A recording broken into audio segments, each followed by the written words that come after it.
Our game of the week is in the Big 12 for just the second time this year. Cincinnati might be legit. Then the Texas Longhorns, it's a playoff elimination game against Vanderbilt, and Brian Kelly has been fired. All that and more right here on Fire TV's College Football Kickoff.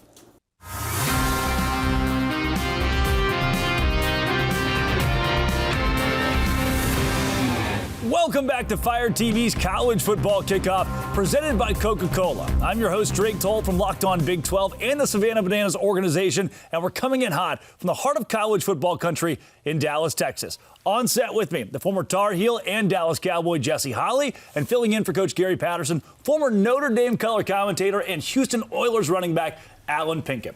Every week throughout the college football season, we'll be right here breaking down the matchups, the moments, the madness with expert analysis from across the nation. Look for new episodes every Thursday on your Fire TV and Echo Show devices. This is your all-access pass to the week ahead in college football. Let's kick it off. Alan, welcome to the madness. Happy to be here.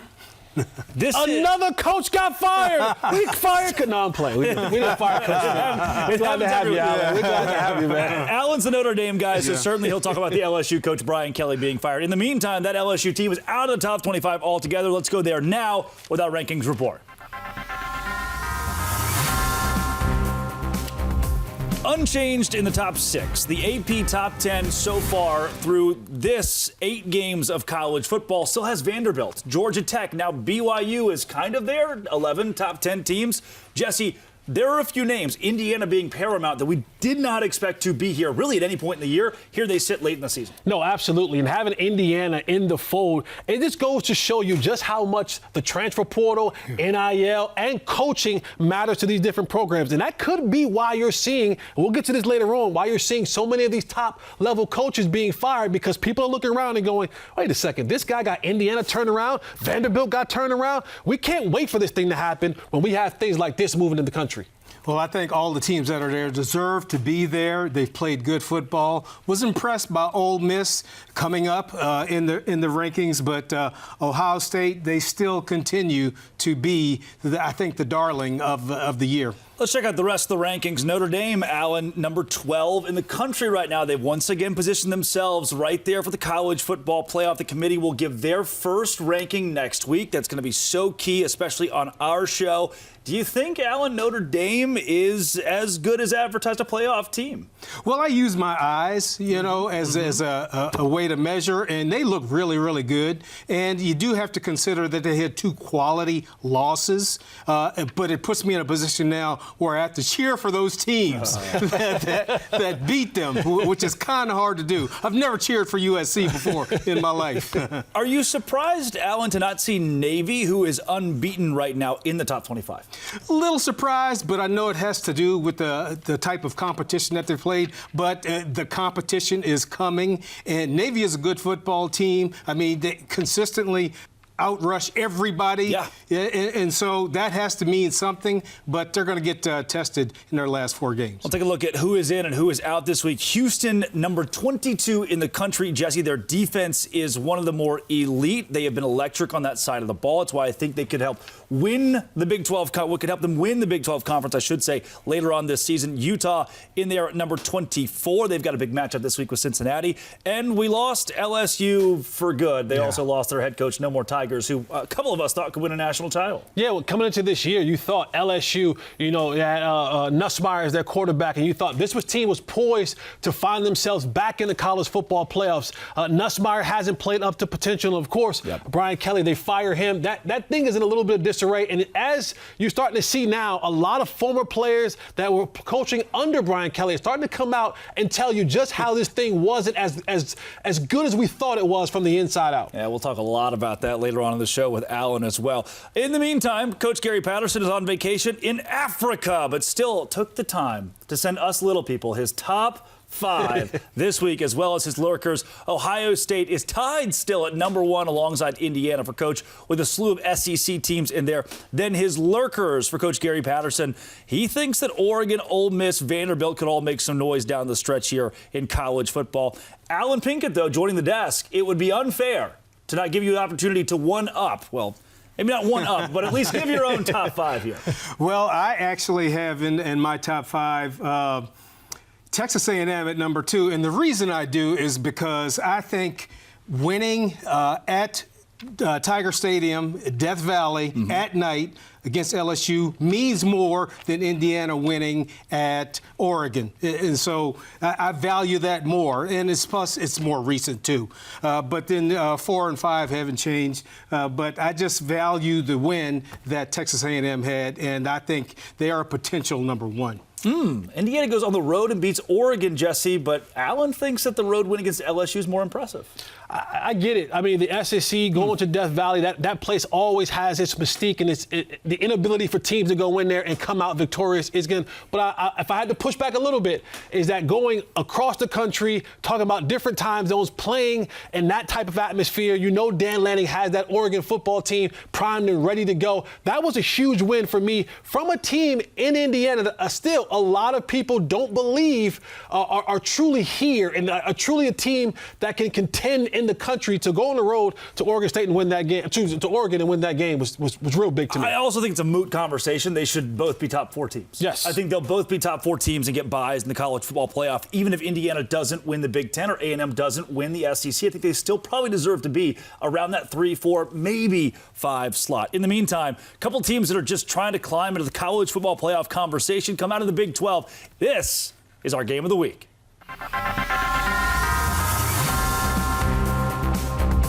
It's our game of the week here on College Football Kickoff, presented by Coca-Cola. They are the experts on these two teams. Jeff Carr of Locked On Bearcats, JT Wistersill of Locked On Utes, talking all things Utah and Cincinnati. This is like reminiscent in my brain of what a 1991 Holiday Bowl would have been. These two teams have never competed in the sport of college football before until this weekend, and College Game Day will be on site. It's our game of the week. We'll start with you, Jeff. Brennan Sorsby? He's in the top 10 of the Heisman race right now. You might have a Heisman contending quarterback playing a Utah team that might be without their starting quarterback. Efficiency and the fact that he's a dual threat guy. I mean, he is a true passing threat and a true rushing threat. You cannot defend against just one part of his game. And the turnover-worthy plays have been so low this season. It's been impressive to watch him work. Yeah, Brennan Sorsby is maybe the most underrated quarterback in the country, certainly not getting a lot of national attention, probably deserves that. JT Wistersill, early in the year, I think we heard more about Devin Dampier than we're hearing right now, and maybe a piece of that is because Bird Ficklin, the freshman, walked through the doors last week and was electric for Utah against Colorado. Does it matter who the quarterback is for the Utes in this game? It definitely does. When you look at what Devin Dampier has meant for this team, it's still hard to quantify because of his rushing abilities. And Bird Ficklin, yes, he did it last week, but that was not a good Buffs team. I mean, also, the Utah defense is playing good at the right time right now. Sorsby's a really talented quarterback. Utah held Colorado to negative 18 yards in the first half last week. This is a top 10 defense in sacks. And the last couple Big 12 home games that Utah's seen opponents, they're outscoring their last two opponents in those games 95-17. So thankfully, this isn't going to fall on a true freshman in Bird Ficklin. I don't think it matters who the quarterback is. Utah's going to have a good chance on Saturday, hence why they are 10.5-point favorites right now. Yeah. Jeff, Cincinnati is undefeated in Big 12 play. They control their own destiny in the conference. Give me a brief synopsis and a final score of this game. I think they're going to run the ball well in this one here, Drake, because I really believe that the efficiency of the offense has been led by this offensive line, been led by Brennan Sorsby, and the play calling that Scott Satterfield has been on full display in this his third year, in a year that he started off on the hot seat, and now the hot seat has turned into the Iron Throne, maybe not the Iron Throne, okay, but definitely a very comfortable chair for him this year. But ultimately, I think the efficiency keeps them ahead in this ball game. They end up winning by a field goal. I have it 31-28. And JT Wistersill, the exact same for you.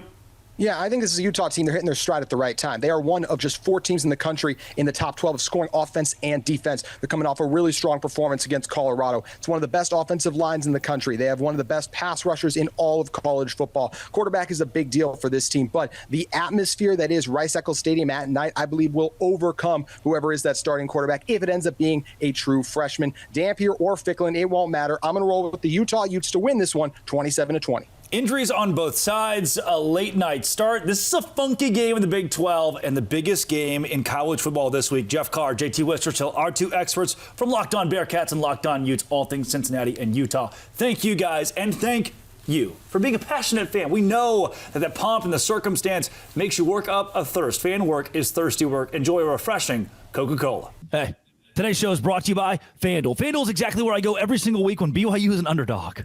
Or when I was 4-1 last week on the Big 12 best bets. And so all you got to do is go to FanDuel. And every Thursday, you see the Big 12 best bets come up on your feed, and you say, I'm going to click on that. And then you can go play those at FanDuel. And right now, if you go to FanDuel and put $5 on a bet, and that bet hits, you get $300 in bonus bets. And one of the best situations that has anything to do with FanDuel is the fact that the NBA season is here. When the NBA back, that's like live same-game parlays. Like, I'm not a big NBA guy, but I can be a big NBA guy when I say, hey, Cooper Flag under 22 points. And then he goes under 22 points, and I win money. It keeps the game exciting. Right now, new FanDuel customers, again, can get those $300 in bonus bets when your first $5 bet hits. Head to FanDuel.com to sign up and play your game with FanDuel, the official sports betting partner of the NBA. It's FanDuel. Alan, I think the biggest misconception with games like this is that it's the lowly Big 12. But both of these teams have first-round draft picks, NFL talent on their rosters. And I think Cincinnati at now plus 10.5 is being overlooked.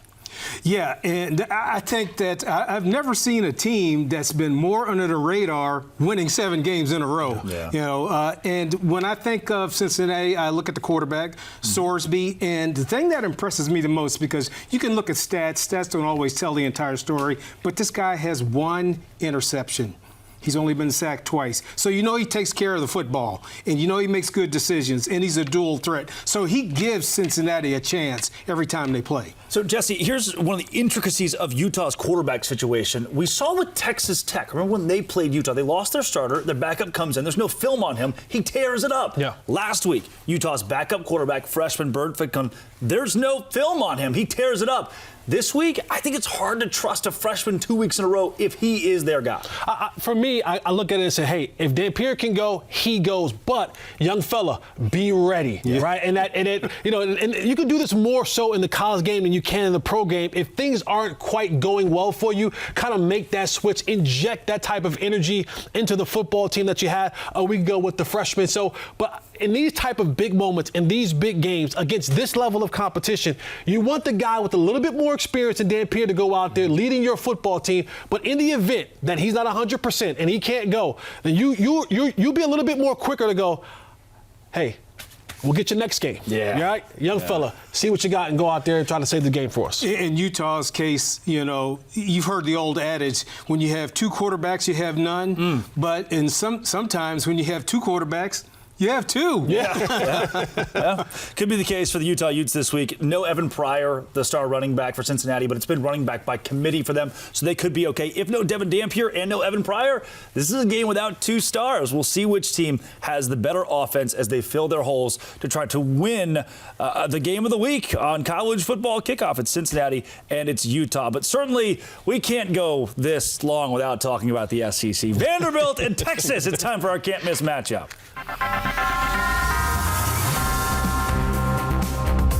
He's the man who knows the most about the Longhorns. From Locked On Longhorns, Brad Kellner joins the show once again. Brad, Arch Manning's health has been a main storyline this week. My question for you, based on his play, his health, all of it put together, I asked this week 1, if his last name was Davis, is he still the starting quarterback for Texas going into this game against Vanderbilt? I think so. Steve Sarkisian has always been loyal to his quarterbacks. We saw this in 2022 in Quinn Ewers' first season in Austin, where he had some ups and some downs, and there were a lot of Texas fans asking for a quarterback change, but Sark rode the waves and he stayed with Quinn Ewers. So, even though the last name is Manning, obviously that adds more headlines to this whole situation. I still believe that Arch Manning would be the guy in Austin. I think he's had enough good moments this year, and we're still talking about a 6-2 football team that has a shot, an outside shot, but a shot of making the SEC championship and the college football playoff. So no surprise that Steve Sarkisian hasn't made a move there yet. This didn't make a lot of sense 7 or 8 weeks ago, but I think it does now. Vanderbilt might be the better team this game. They could very well be the better team against the Texas Longhorns. What do the Longhorns do against a better team to try to win this week? Yeah, I think it comes down to physicality, right? Vanderbilt has been really good on both lines of scrimmage this year. That's been a huge part of their program turnaround these last couple of seasons. And at times, we've seen Texas win up front on the lines of scrimmage. You think about that Oklahoma game in Dallas a few weeks ago. But also at times, we've seen them get bullied by a number of different teams on the lines of scrimmage. So Vanderbilt's a team that loves to limit possessions. They want to win the time of possession battle. They want to make you work for every single thing that you get. Texas has to be able to bring it up front and make the most of their offensive possessions if they want to win. This could be a slugfest. This could be a rock fight. And, Texas has to be willing to bring the physicality and match what Vanderbilt has, because that is a tough bunch, no doubt. Brad, give me a final score for this game in Austin. Yeah, I'm going to go Texas 20, Vanderbilt 17. I think the Vegas line is kind of right on the money with this one. It's Texas's first home game in 42 days. Somehow, some way, this is their first SEC home game, and it's happening on November 1st. It's a crazy month of October, a lot of travel, but I think the Longhorns are going to ride the momentum from their home crowd and find a way to hand Diego Pavia and Vanderbilt their second loss of the year. The expert. Fun as always, Brad. You're the man, Drake. Thank you. Jesse, Texas, Vanderbilt. I'm not betting against the Vandy wagon until they give me a reason not to. Get your shovels out. Get your shovels out, right? Get the shovels out. Vandy buries the likes of Texas making the college football playoffs. That will no longer be in conversation after this weekend. This Texas team has been far too inconsistent. The offensive line has been up and down all year. I think they have a really good defense, right? But you put so much pressure on that defense having to do so much for you to get the stops, to get the turnovers, and your offense has been up and down all year long. You just can't play good SEC teams and all of a sudden think that you can be that inconsistent offensive line and running the ball. And of course, at the quarterback position, when you go up against a physical Vanderbilt football team, to think that you can win that game, even though it's in Austin. Well, I look at Diego Pavia, and to me, there is no greater example of leadership. And I think he wills them to win. And I think he has control of that team. They don't call themselves teammates. They say it's a brotherhood. And the coach isn't too bad either. Clark Lee, in fact, if you close your eyes and listen to him talk, he sounds like Nick Saban. So Penn State, LSU, you want the next good coach. That's the guy you need to go to. Yeah, Clark Lee has revamped a program that was the Vanderbilt of college football, actually. Right. He's walked through the doors. And I think that's a big reason. Vanderbilt to Indiana, Georgia Tech, you mentioned this earlier, Jesse, on why these coaches are on the hot seat at the top of college football. Steve Sarkisian with a loss here. Folks in Texas, down in Austin, are going to start asking those questions. Is he the guy? Is he the answer? And that leads me to one man, two initials, Brian Kelly, former head coach at Notre Dame, went to the national championship. His overall record is stupendous. He goes to LSU and he's 34-14. So why on earth, Alan, would a guy who you've been around a lot when you were spending your days at Notre Dame as a radio color analyst, why on earth would Brian Kelly already be fired? Well, I'll tell you the story. I had the fortune to do the radio for Notre Dame, and I covered much of Brian Kelly's tenure.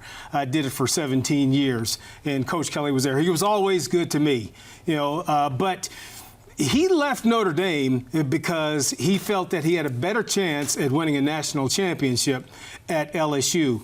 Now, some of the sentiment around the building was he did not like that he couldn't change the academic requirements for the students, and there were also some issues about he wanted some extra buildings built on campus and wasn't able to get that. And so he went to LSU, and I was a little disappointed, but I wasn't mad at him because they offered him a ton of money, and I will never begrudge someone for going for the money.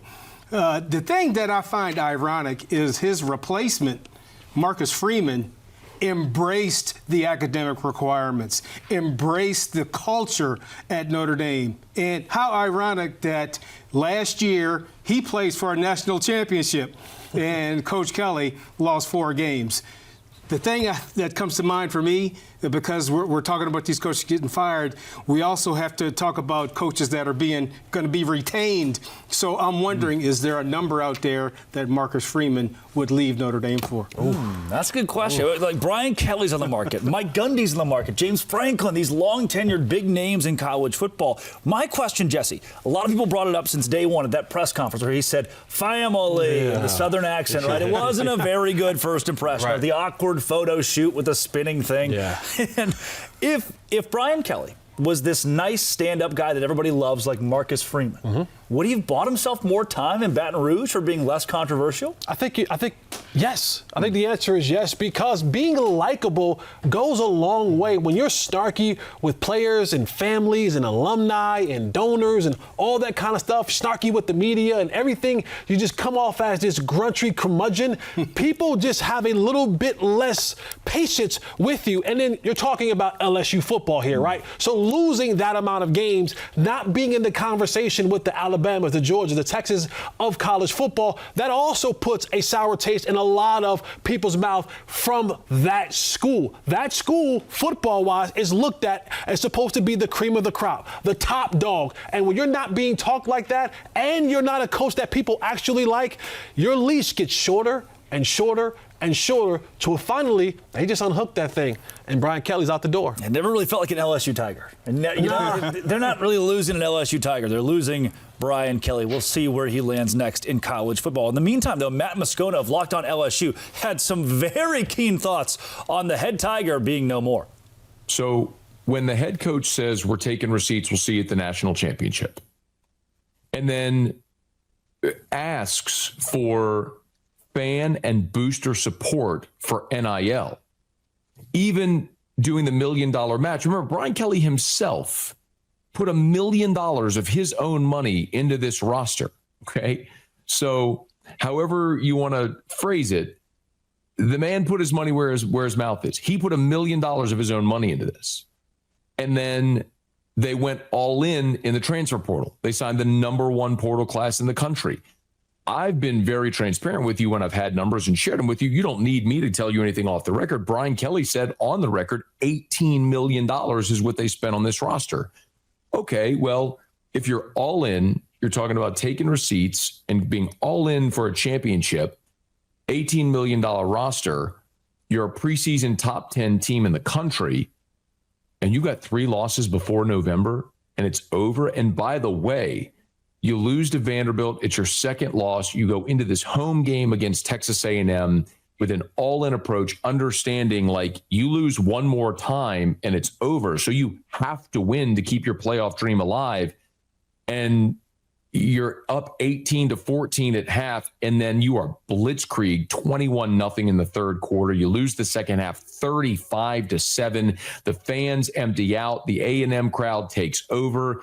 The team leaves the field. Frank Wilson has to bring some guys back out to do the alma mater. Kelly, who had left, then comes back out. I mean, it was a total mess. Yeah, Alan, very clear stuff from Moscona there that Brian Kelly's last game was the quick nail in the coffin. If you're LSU, where do you go next? Well, you're looking for the next big star. You have to take a big swing because, to me, it's the most important job out there in college football. The talent is so immense and great in the state of Louisiana. You don't have to go very far to recruit. You know, they bleed that purple and gold, so they have to get the right person. The right person will make that team a national champion. Today's show is brought to you by Mazda. There's a reason I drive a Mazda. That's because I saved up a lot of money, enough money, and I bought a Mazda because they deliver confidence with every ride. More IIHS top safety pick awards than anyone else. From footwork to breathwork, athletes sweat all the details. Mazda brings the same intention to how they craft every model. Feel Japanese craftsmanship in every detail, from the metallic accents to available Napa leather upholstery. All-wheel drive standard in every crossover SUV. You can drive with confidence through almost any season. Like our players, we sweat every detail because when you make every move count, impossible becomes irrelevant. Mazda, move and be moved with Mazda. John Summerall down at Tulane. He's a Louisiana guy, or at least fits the vibe enough. He could be the next head man at LSU. In the meantime, we haven't talked enough about a massive game from the group of 5 ranks, Navy and North Texas. That is our lock of the week. Thanks, Drake. Another crazy college football weekend behind us, and looking forward to another one coming up Saturday. Lee Sterling looking to go 6-3 on these locks. Now another lock of the day.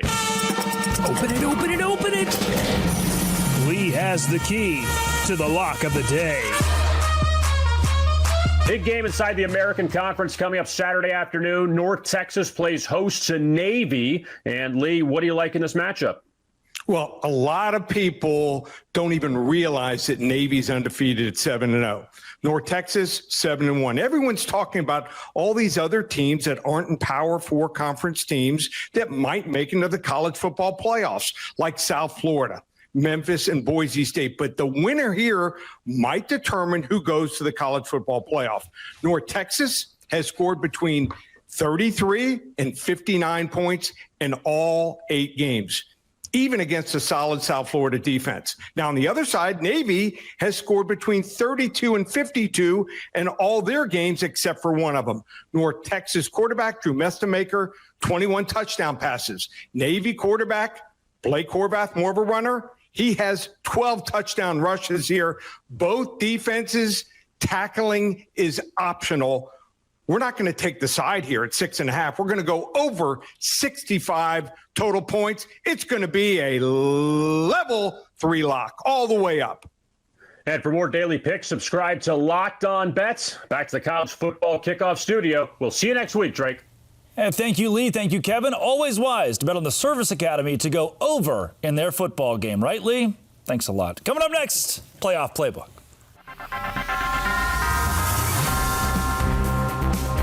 Some of the biggest games we have not gotten to yet are here in our playoff playbook.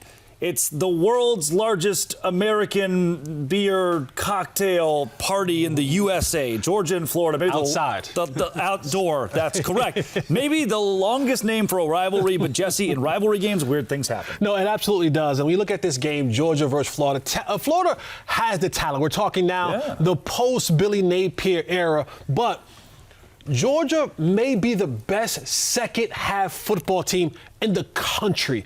They don't have all of the name recognition stars that they've had in the past, but this team is gritty, it is tough, and you have to put them away because if you let Georgia hang around, they find a way to win at the end in the second half of football. Clint Shamblin, Locked On Bulldogs. Will the Bulldogs win? Georgia will absolutely take the cocktail party.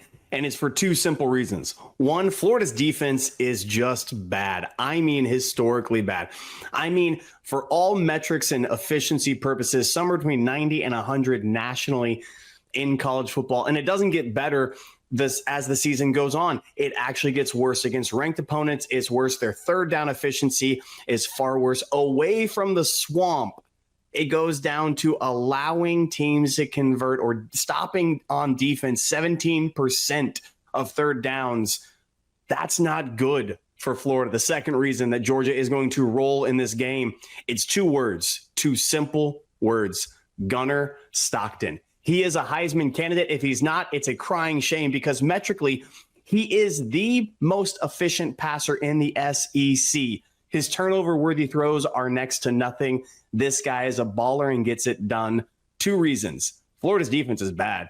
Gunnar Stockton is the man. That's why Georgia rolls in the cocktail party. And that's why you're the man, Clint Shamblin. Thank you very much. Alan, number 18, Oklahoma at number 14, Tennessee this week. The loser is done. Yeah, pretty much an elimination game. But I kind of like Tennessee in this game. I think what happened to Oklahoma last week is on film now. Ole Miss exposed them. And if you don't correct that stuff and it's on film, then you're going to lose again. And I think that Tennessee has more explosive receivers than Ole Miss had. So I expect Tennessee to have their way with this team. And keep in mind, they're going to be more inspired because they're wearing the all-black jerseys. OU was number 6 in the country a couple weekends ago. Wow, how quickly the mighty can fall. Penn State, Ohio State. I'm going to keep it with you, Alan. You're the Big Ten guy. Any chance that there's that? You know how like you're in school and you're dissecting a frog and the muscles twitch every now they twitch every now and then. Any chance Penn State's muscles twitch here?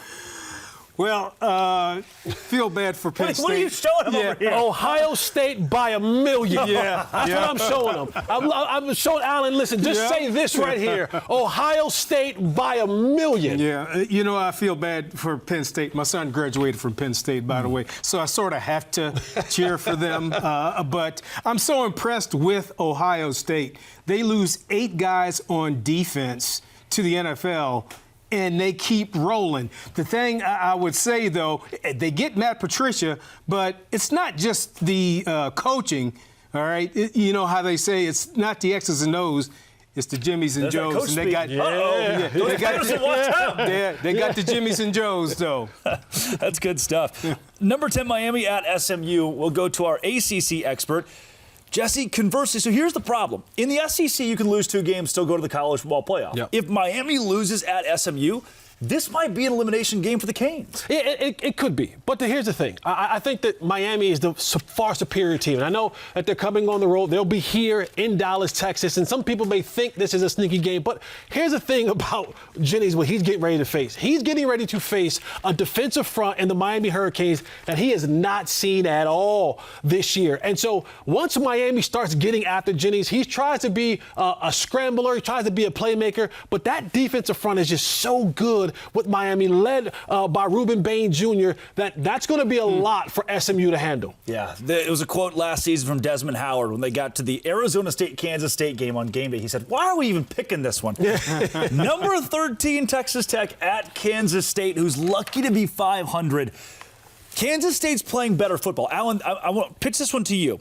Has there been a time as an athlete where the team starts slow, season starts slow, not much to play for, but from game 8 on, you can be that home record, that season record, because Kansas State looks like that. Did you ever feel like as a player you had those opportunities? Oh, definitely. I've had it. You know, once you gain momentum, momentum in college football is a real thing. It's you get that confidence, and it's hard to stop you.